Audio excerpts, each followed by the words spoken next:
They say if just 3.5% of the population rises up, that's it. Game over. No regime has ever survived a movement that reached that number.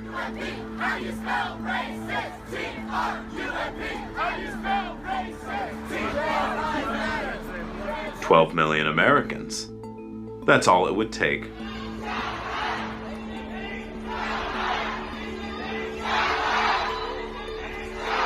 But what if we can't even stand up for 12 minutes? We're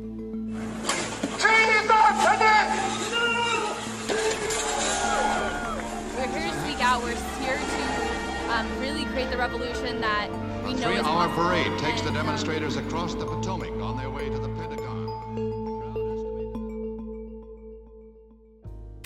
The 3.5% concept comes from the research by Erica Chenoweth and Maria Stephan, who studied over 300 campaigns, both violent and nonviolent, from 1900 to 2006, to see which ones succeeded and why. They found that in every case where a nonviolent campaign mobilized at least 3.5% of the population, at its peak, the movement succeeded in its goal of regime change or major political transformation within roughly 1 year of that peak. In short, no government, according to their data set, had withstood sustained nonviolent mobilization of that scale. The rule is descriptive, meaning based on historical data rather than prescriptive, meaning a guaranteed formula. The authors emphasize that many other factors matter for success: organization, leadership, strategy, sustainability. It's like that quote that's usually attributed to Lenin. It's something about it takes decades for something to happen and a couple of weeks for decades to happen. Hold on, let me look that up real quick.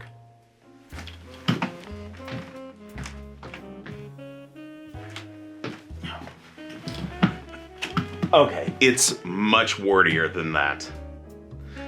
In the space of a few days, we destroyed one of the oldest, most powerful, barbarous, and brutal of monarchies.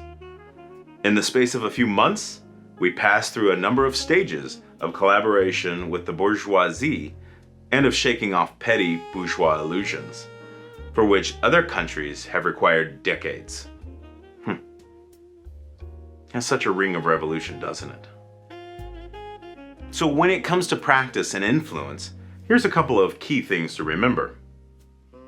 Activist groups, climate movements, anti-authoritarian campaigns, sometimes cite the 3.5% rule as a target to aim for, thinking that achieving that level of mobilization makes success inevitable. Critics caution that this can lead to overemphasis on raw numbers while neglecting movement quality, strategy, structure, sustainability, and may mislead in context, unlike those in the original dataset. More recent work by Chenoweth and others continues refining the idea, emphasizing that large-scale participation is strongly correlated with success. But it is just one of many necessary factors. Here's just a few of the times it worked out, or examples where it worked. The Power People Revolution in the Philippines in 1986. Roughly 2 million people gathered in Metro Manila, the equivalent of 3 to 4% of the population at that time. The Singing Revolution in the Baltic States, 87 and 91.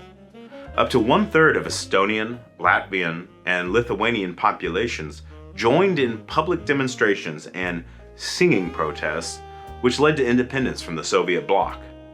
The Velvet Revolution in Czechoslovakia, 89. Hundreds of thousands gathered on the streets of Prague, reaching over 4% of the population, leading to the communist government collapse within weeks. Sounds like game, set, match, right? Game, set, match. Point. Scott. Game over. End of game. Not really. We've had a revolution backfire in the last 20 years. So why does it seem like mass movements have no momentum anymore? Here's a cluster of the issues facing modern-day pushback. The illusion of mass, not the power of mass. Social media can make a protest look massive without actually being massive in a sustained physical way. In the 1960s, 1 million people in the street meant deep networks of churches, unions, and local committees, a social infrastructure of commitment. Today, collectivism, or one-day rallies, often create flash floods of outrage that dry up quickly. Participation has become episodic, not institutionalized. States have learned from the color revolutions, Arab Spring, and Occupy Wall Street. They now use soft suppression, flooding information space with disinformation, co-opting movements, or exhausting them rather than massacring them. Surveillance, data harvesting, and predictive policing let authorities target organizers early, preventing any momentum. Fragmentation and identity overload. Movements fracture under the weight of micro-identities, internal politics, and purity tests. The power of broad solidarity. An example, "We are the 99%, often collapses under debates about who gets credit or whose pain counts most. In short, too many hashtags, not enough cohesion. Economic pressure and time poverty. People are overworked, underpaid, and precarious. Sustained, nonviolent resistance requires bodies in public space for days, weeks, or months. That's kind of hard when most are a paycheck away from eviction. Revolutions used to rely on idle populations, peasants, conscripts, students. Late capitalism leaves little idle time for revolution. Most Americans are one rent payment away from obedience. You can't storm the Bastille on your lunch break, which, looking at all of this information, is making me hungry.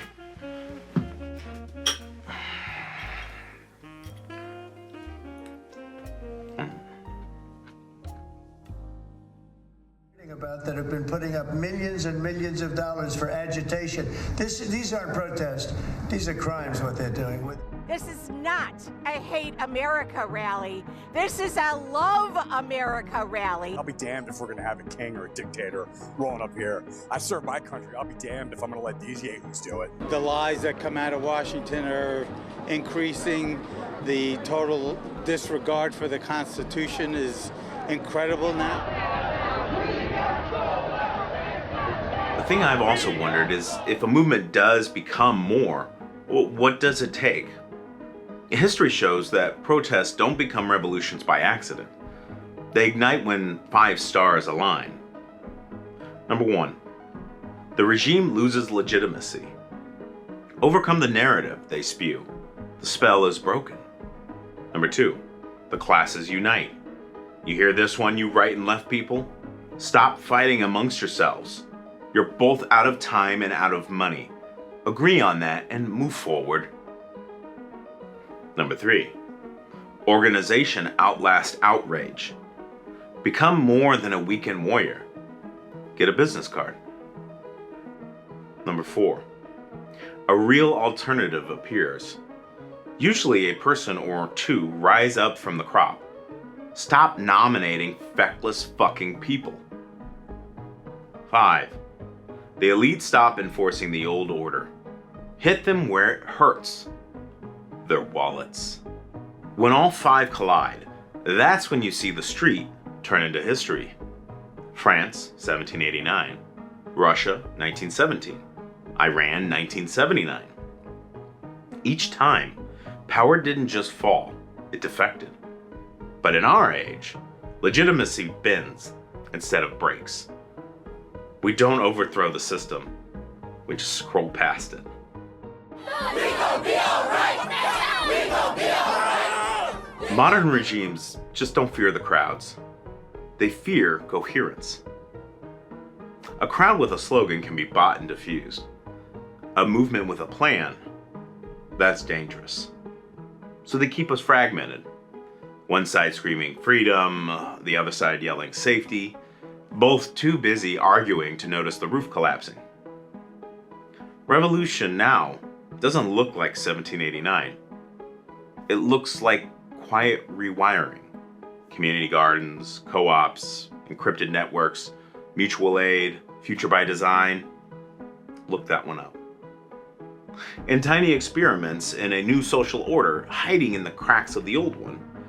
It's the battle for the narrative. The 3.5% rule is the floor, not the ceiling. In the 20th century, the rarest resource was courage. In the 21st, it's attention.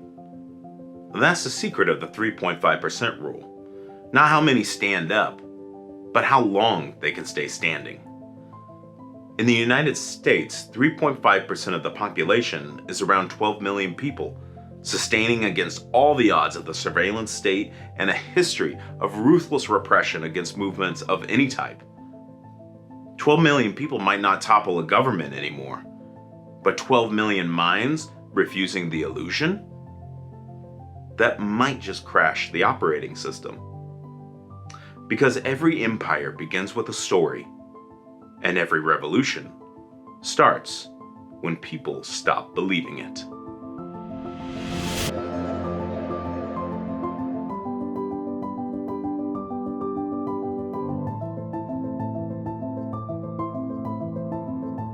Hey, if you haven't already hit all those buttons, please do so. I like doing content like this, but maybe next week I'll do one on Halloween or American roadways or something. I have a million ideas for videos and might need your direction. Become a paying member, and you can help me focus my videos to something you might want to see too. I hope you want to see more. I'm Evan, and thanks for going down the memory hole with me. Come find me at the next one.